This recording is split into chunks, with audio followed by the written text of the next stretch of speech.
Hello, I am so glad that you've chosen to do Module 4. We're going to explore systematic instructional strategies. This module should be done after you have completed Modules 1 through 3 in our Inclusive Practices, Pivotal Practices training. This is a quote from the Inclusion Project that it is not simply about the physical proximity. It is about that intentional planning for the success of all students. So, when we're considering the instruction of children with disabilities, we've got to first begin by thinking about how humans learn. There's that distinct way that items are learned and reinforced. Something happens, we behave in a certain way, and then we are reinforced. Either it's going to be positive reinforcement or negative. So this determines whether we will repeat the behavior, whether it be a social behavior or an academic behavior. So you may ask the question, what is systematic instruction? Well, systematic instruction is when teachers identify a specific behavior or skill that a child needs to learn. Systematic instruction is intentional. It begins when we identify children's interests and preferences. We use consistent prompts across all environments.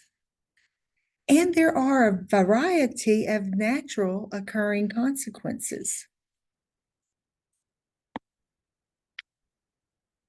So you see the weaving frame in the picture. Let's think about the fact that we've been working on a unit that introduces different fabrics and how they're made. And we have different fabrics in our centers across the room so that children can practice about whether they float in the science center or in the art center. We actually have a weaving frame. So we have a child who has an IEP goal that is to work on turn taking. And now I have seen that this child is playing with the strips of fabric in the art center, and they're playing with the frame. So let's consider this information and develop a plan to teach turn taking for this child.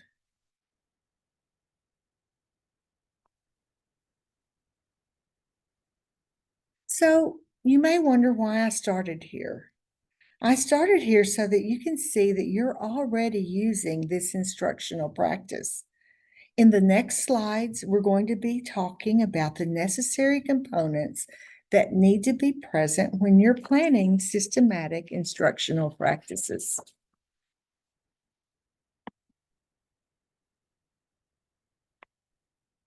For our example, the what comes before or the antecedent is two peers who are going to take turn weaving cloth on the frame.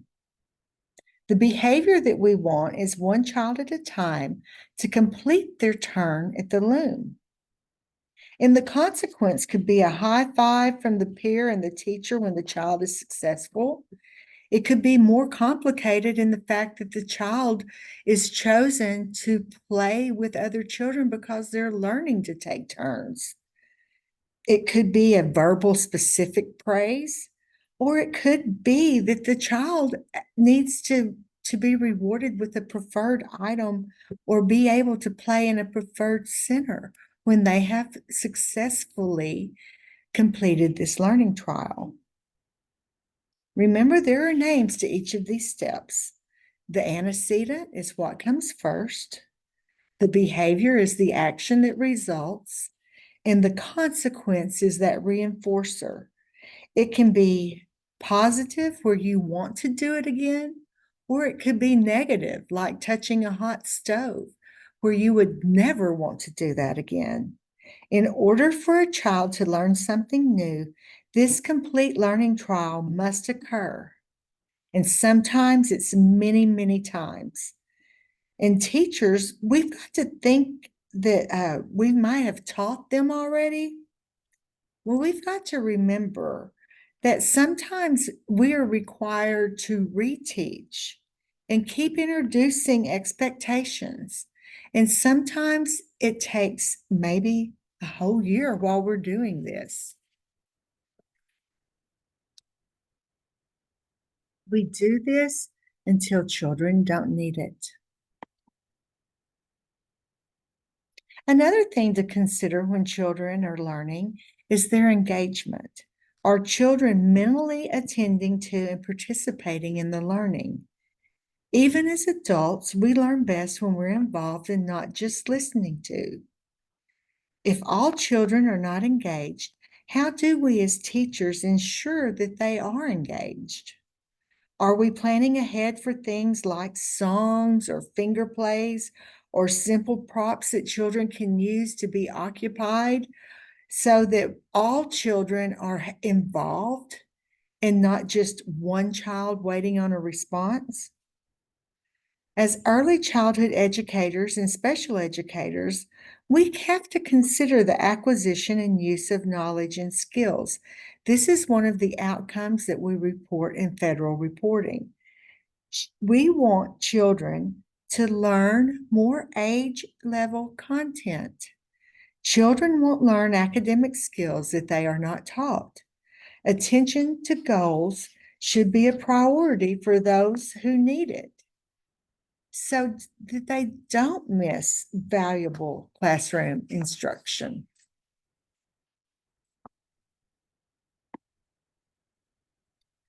So when we consider the antecedent, we also have to think about the logical nature of the progression and what it would look like. Ultimately, we want the child to be prompted by something natural or environmental, like all of the other children in the room. This natural type of prompt doesn't require us as adults to point it out. Then there is the verbal prompt, which simply requires us giving that verbal reminder.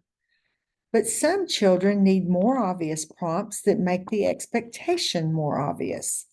This could be a visual cue, a gesture. It could be us actually modeling or demonstrating the behavior. It could be a physical assist, such as hand over hand. That physical assistance is the most restrictive. And so we always want this to know that we are working for the least resistant or the least restrictive. So we want to lessen our level of prompting as a child learns the task or the skill. As you look at this slide, the list progresses from the least restrictive, that's where we want the child to be performing, down to the most restrictive, which is that physical assistance. If it is necessary to begin with physical assistance, the ultimate goal and progression of objectives should be to slowly move through the level of prompting to the point where the child is functioning independently. For children who struggle to learn, it must be pointed out that this doesn't often happen quickly. We're asking them to form new habits. And we all know that old habits are difficult to change. So I'm going to ask you to watch this video. And when you finish watching it, or as you're watching it, to take a piece of paper and not note the prompts that you see happening in this video.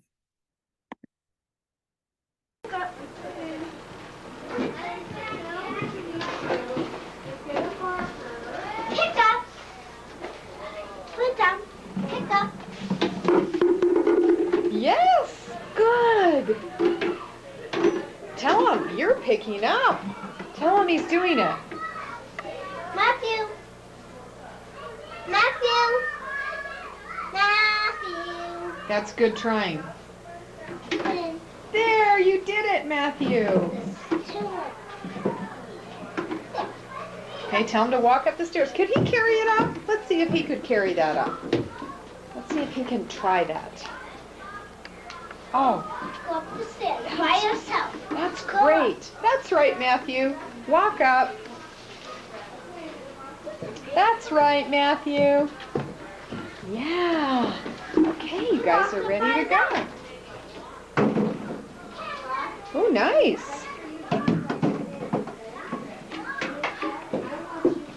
Hand him one, Victoria. Whoa! Whoa! Slow! Matthew, slow! Slow! Uh-oh. Did he do it? No, Oh, tell him again. slow it! Throw it. There. Yes. Slow it! Good throwing. Slow! You see there that Victoria was definitely helping her friend. So did you see some of the prompts that she gave? I've got to ask, did you notice when she prompted his foot to go up on the stair? That's one of my favorite things. So now then, let's look at the use of reinforcement. Reinforcement can take on many forms. And once again, we want that reinforcement to be as natural as possible. It could be social, it could be material, it could be an activity, and it can be food. But we try to stay away from food because there is so much food poverty with our children.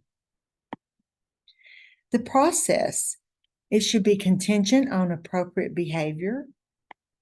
It should be descriptive. Never just say good job. Explain what that good job was. Victoria, you did an excellent job prompting Matthew. Matthew, I really like the way you threw the ball when Victoria asked you to throw. It has to be enthusiastic and contingent on effort. We need to make sure that the timing is immediately after the behavior so that children can link that reinforcer to the behavior that they're performing. Remember that the working memory of a young child can be very short, and we need to always remember that. It needs to happen every time the desired behavior occurs. And we need to fade those reinforcements as the skill becomes consistent.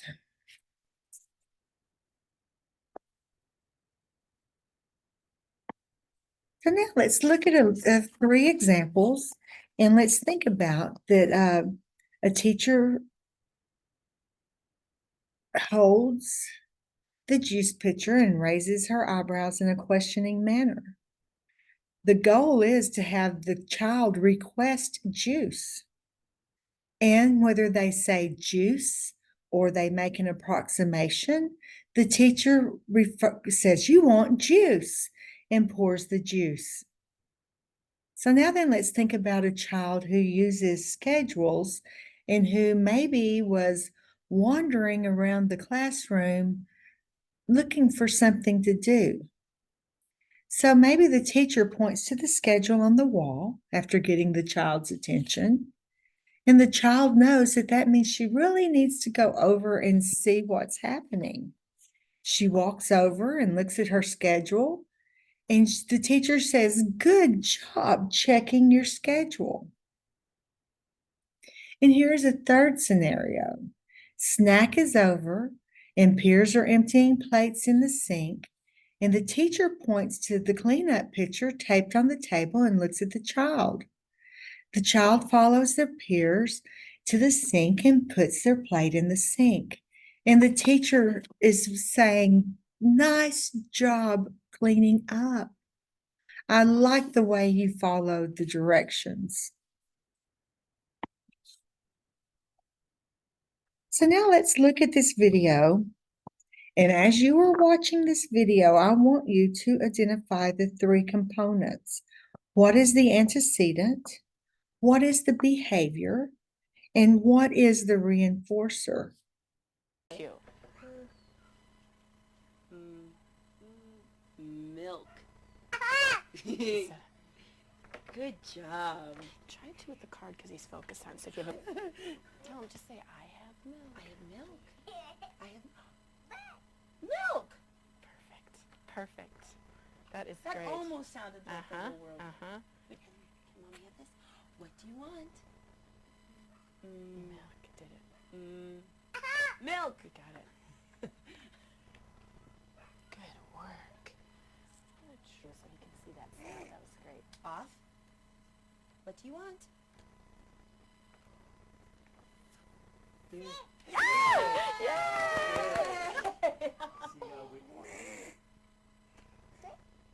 That's great. See, that's terrific because you're right now. All of a sudden, he's starting to integrate the card and the word, And it's exactly what where you we want. didn't think he would ever Right. do that. You know, Right. but it really works. It's good idea to change the position. He's got to look for it. What do you want? Fish. Yes. Great job, Fish. Jossie. That was great. You waited. You didn't say anything. There was approximation, and you could hear the therapist had said that, we didn't know that he was ever going to get to where he made that connection. We see that the child has the antecedent is the behavior, asking, and his reinforcement is getting that turned on. He loves the bubble lamp.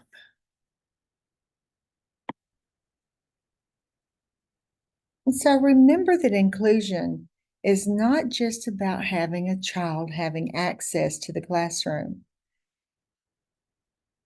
The student should be participating successfully in classroom learning. They should feel like they're a part, that they belong to that learning community. In order for this to be successful, IEP goals should be written that guide the child to success and independence in the classroom. Skills should be chosen that ensure the child can perform classroom tasks as independently as possible. And they should be functional, which means that they should be based on need, support classroom, home, and community performance, can be embedded into daily routines, are not dependent on a specific toy, tool, or location, but on a skill, that they are co-constructed by the IEP team members. In order for this to happen, good communication and collaboration are not just essential, it's critical. Special education is based on collaborative teamwork. Children with disabilities have demonstrated that they're having difficulty in that general education classroom with content, and that they need some specially designed instruction and supports to be successful with that content. The question is, why would we pull them out and teach them something completely different than what is happening in the classroom? So here we have a child who is already having difficulty learning one thing in the classroom. We're wanting to teach them something totally different in the pull-out situation. So now we've got a child who has difficulty learning, trying to be taught two different content. In order to keep this from happening, the communication and collaboration between the SPED teacher and the general education classroom must occur. And it's not for our adult benefit, y'all. It's for the benefit of the children. There should never be two curriculums. The special education curriculum should be written and designed to support the general ed curriculum. It should link it, it should flow, it should be designed to support one another. Anything taught for special education should be carefully and completely generalized into that classroom setting with data to prove that it has occurred. And we'll talk more about data later. So let's be thinking creatively. How can the special education staff and the general education staff share content, ideas, modifications, accommodations, and suggestions, maybe what's working and what is not, in a manner that works for both you and the general education classroom? So if you're watching this with a teammate, take a few minutes and discuss the best ways that this could occur. Think about that collaborative nature of special education and how we want to support the children.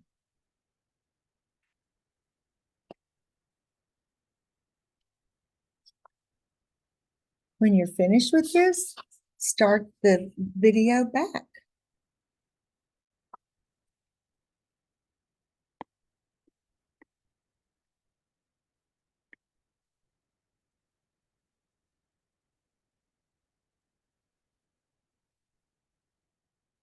Okay, so while we may need to pull a functional goal apart to teach specific components, we've got to realize that for a goal to be truly functional, they must be put back together in real life daily activities in order for it to be a usable result for the child.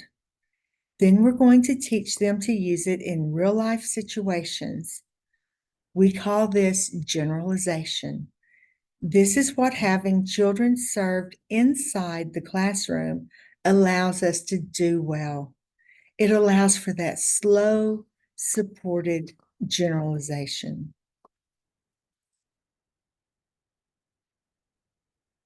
So when our goals are functional and our schedules and routines are solid in our classrooms, embedding instruction comes easily and naturally.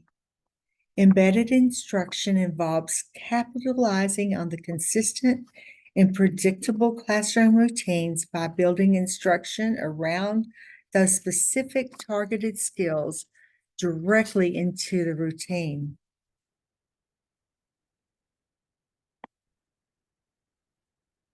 So what does embedded instruction involve?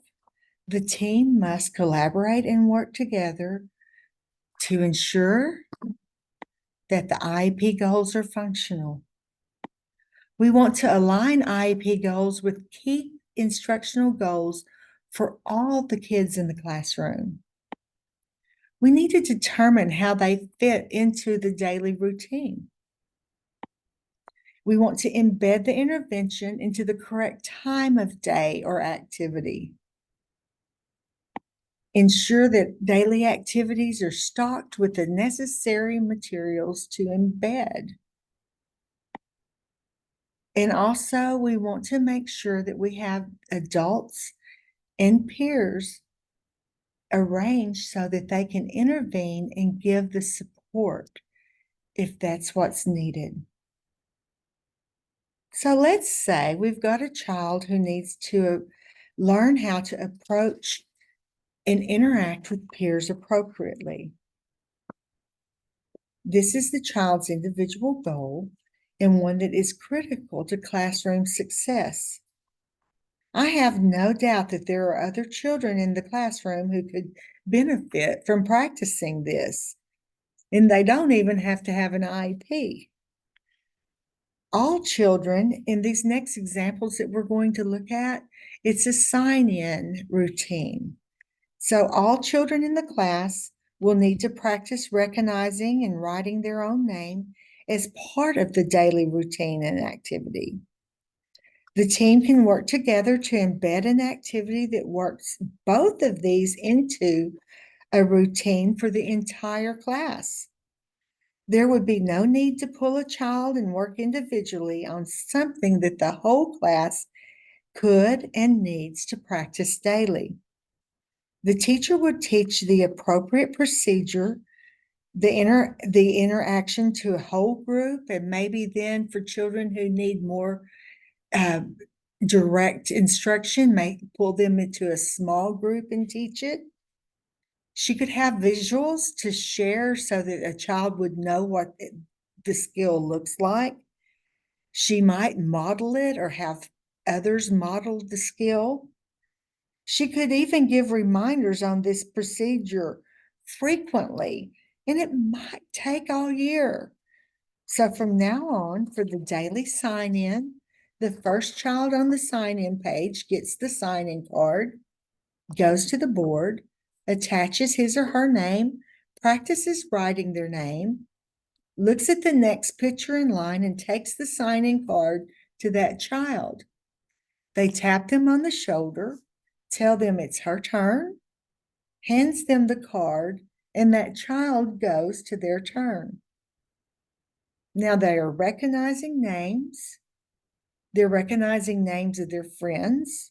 They're practicing writing their name and also practicing an appropriate way to get a child's attention. And it is not just a skill for one special education child. It is a classroom routine. All the children know it. All the children practice it. And all children can reinforce the child that is struggling because they know the process. Peers begin to support peers. This is real life learning.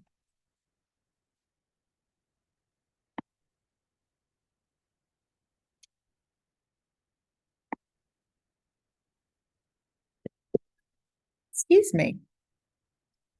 So I want us to think about, as we're watching the copy of the arrival sign-in routine, where Arkansas's child development and early learning standards are supported by this classroom routine. Now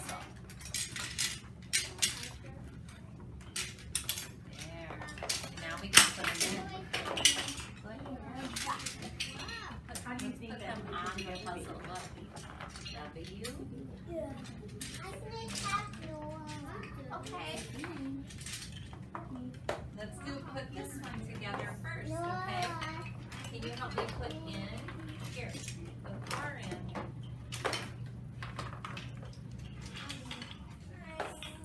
There you go, Sloan. You know what? Great job. I'm showing her where to do it. You could ask Laura and ask her. I bet she could help. Are you? She's good at puzzles.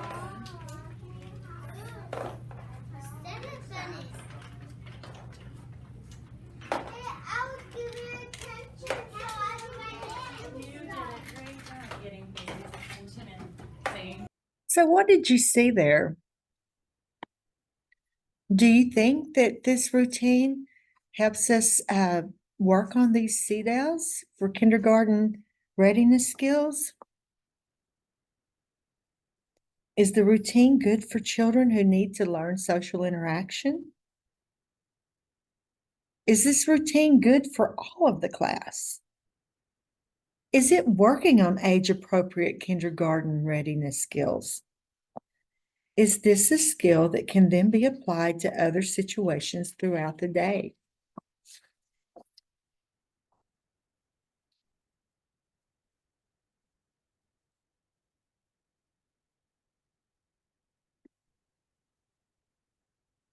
So now let's consider another type of instruction that goes right along with the early childhood philosophy. This is naturalistic instruction, which is the process of providing specific, meaningful, and individualized instruction within the context of ongoing, everyday activities and routines.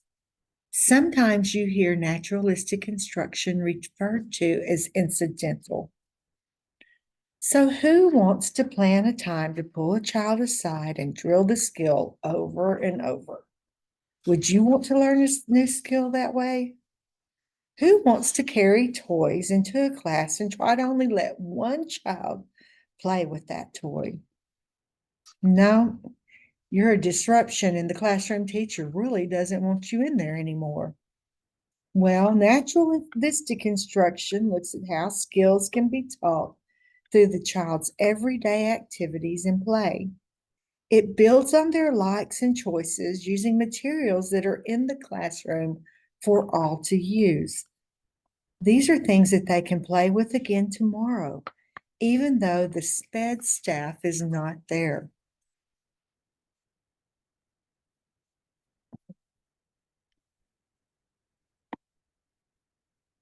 So let's think about, what does naturalistic instruction look like in practice? You're going to strategically place needed materials. You will allow the student to lead. You're going to initiate an interaction so that you can work on the skill.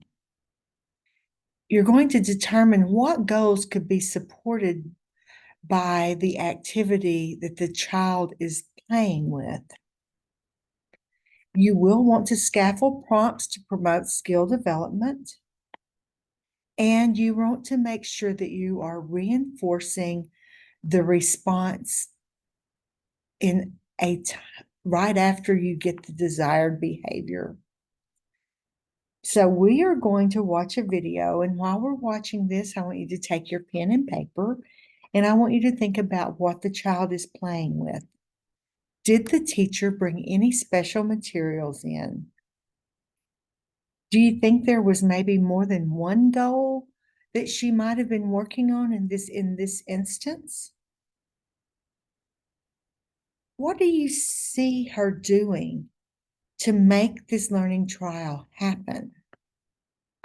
Is she using words and gestures to prompt? When the child is completing the behavior, and sometimes it has been with physical assistance, is she giving the praise with the requested activity? Is she giving that enthusiastic response? Let's watch this and see. So now then, let's see another example. In the following video, the child is doing an art activity and needs help. There is also another goal that the child needs to work on, and that is making a verbal request. Watch how the teacher uses this natural situation to work on the goal.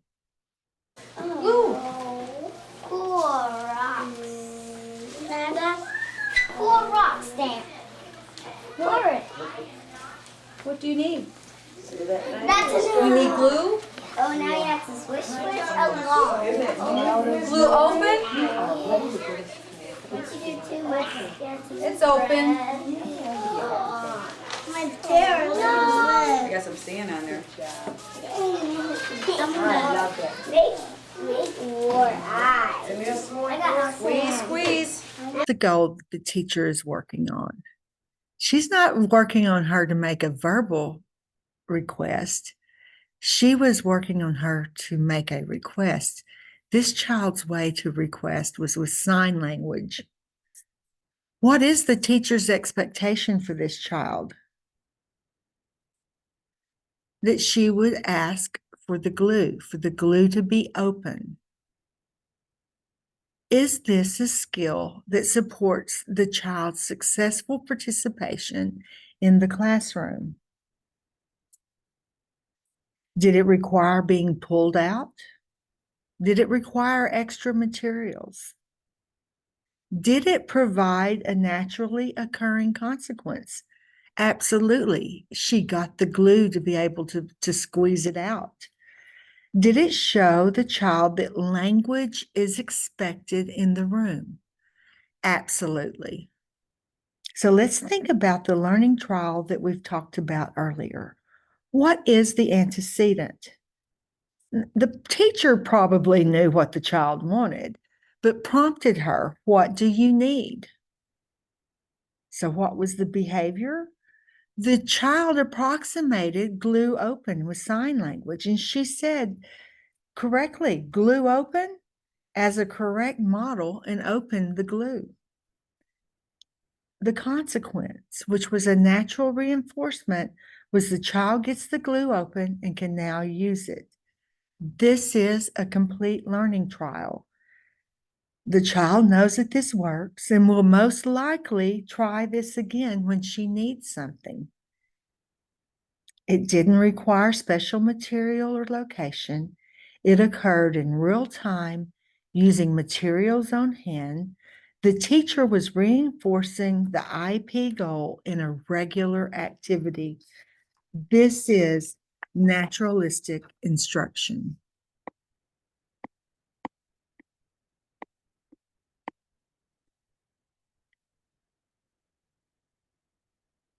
So, what does this look like all together? It's like a perfectly performed dance. It's fluid. During any given day, at any given time, you may see whole class instruction during a regular daily schedule. That can be at circle time or centers or small group or gross motor play. It's targeted instruction. It's embedded. It's naturalistic.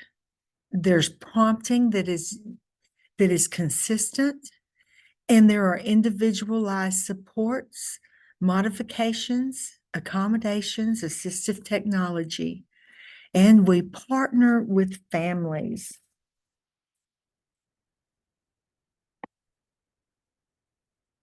So remember, through all of this, our goal is not to teach a child to be dependent on an adult for help.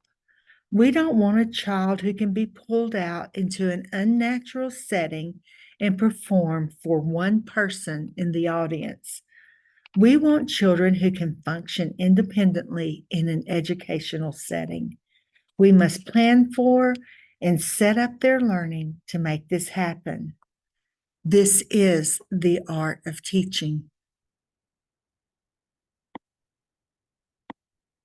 So if you will go to the observation checklist that go with this module and review them and see how you are doing with naturalistic, embedded, and systematic instruction in your classroom.